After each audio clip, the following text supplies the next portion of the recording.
Dance or Fight was challenge scrap that lasted an hour and a half.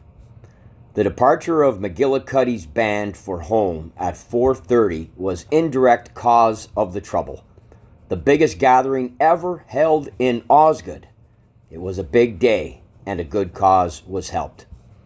This is a narrative, partly humorous, partly tragic, of the first public picnic ever held in Osgood Township. It is 56 years since the event happened, and most of the people who took part in that picnic have long gone to their rest. A few of those who were young at the time survive, and they will no doubt recall the event with keen interest, for it had a real lively wind-up. The picnic in question had been gotten up to help pay for the new St. Patrick's Orphans Home. A few weeks previous to the event, Patrick Baskerville, Neil McCall, Martin Battle, and Michael O'Leary, all well-known citizens of Ottawa, had driven out from the city one Sunday in August and after Mass addressed the congregation of St. John's R.C. Church, Roman Catholic Church, on the old Prescott Road in Osgood, urging them to help the orphans. When the congregation asked how best they could help, the delegation had suggested a public picnic. None of the people of St. John's had ever been at a picnic and promised to get one up. The delegation promised to attend the picnic and bring others, and went home happy. A committee of males of the congregation was at once formed and got busy. There wasn't any ladies' committee. In those days in the country, the women took no part in business of any sort except to sign away their dower when a mortgage was to begin negotiation. 3 requisites for the public picnic. When the committee got down to business, they agreed on 3 requisites for a public picnic. The first was to be a charge for admission in order to help the home. They fixed that at 25 cents. The second must be dancing. A band was to be included. What good would a picnic be if the boys and girls could not dance? Third, there must be liquid refreshments. What would there be for the old chaps if there wasn't something to refresh the inner man? Nobody thought of suggesting sports. As an afterthought, someone did suggest speeches, and they were agreed to, on the understanding they must not interfere with the dancing. The last week in September was fixed as a date for the big event.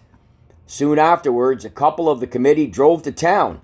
They hired McGillicuddy's brass band and arranged for quote-unquote refreshments.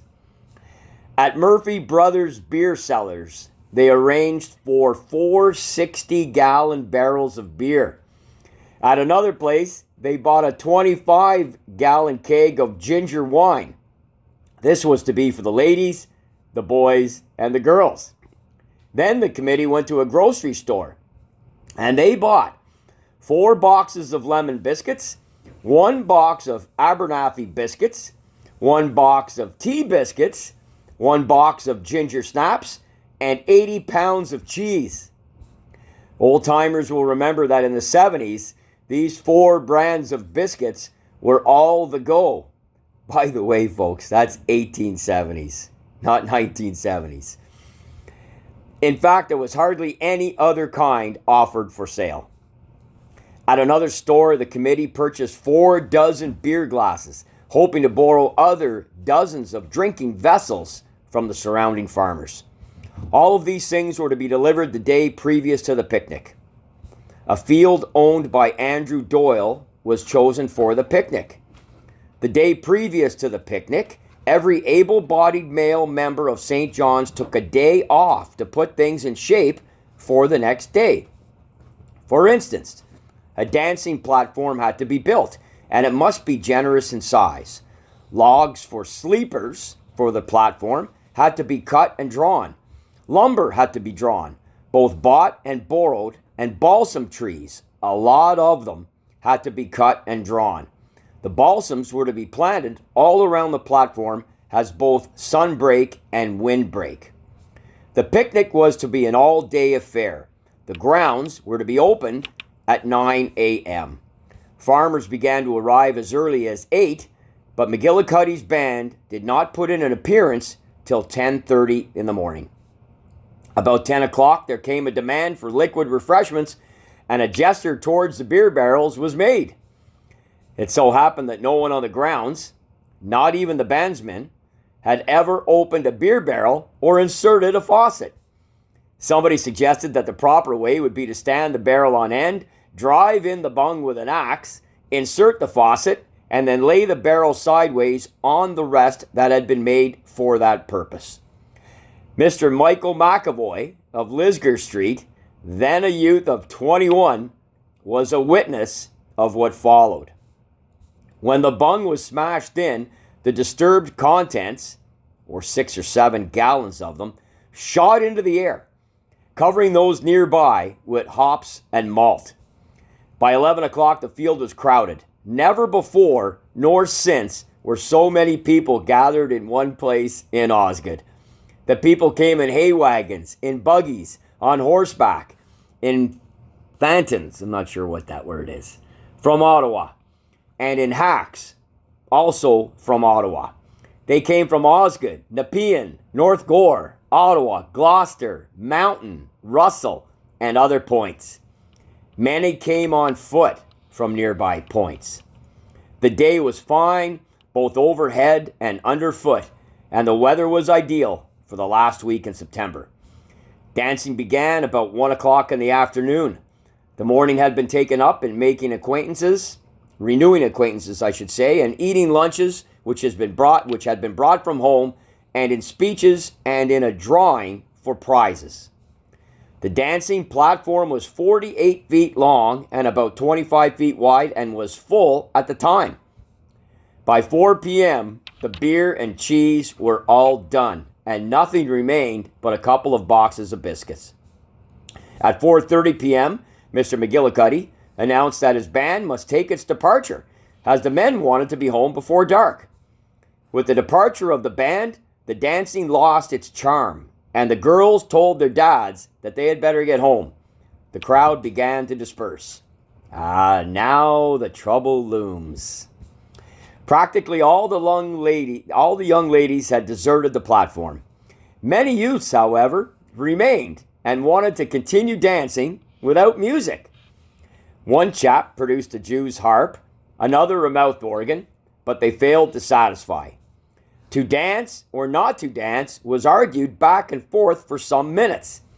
Then one husky youth got into the center of the platform and shouted loudly, "If you are going to dance, dance. If you are going to fight, fight like men."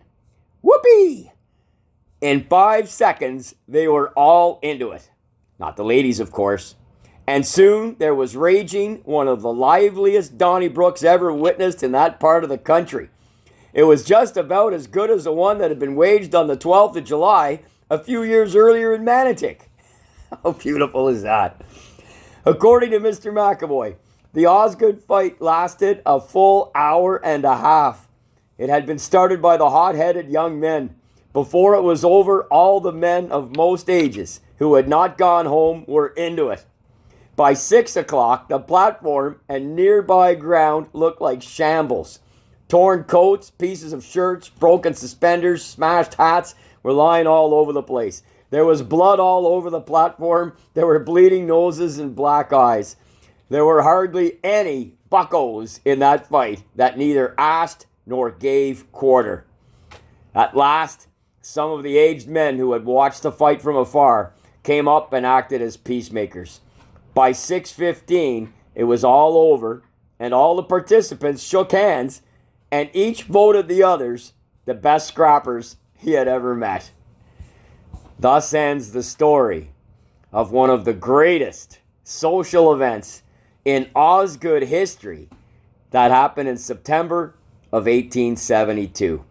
Thank you very much, Tracy, for allowing me to read this for your sensational podcast.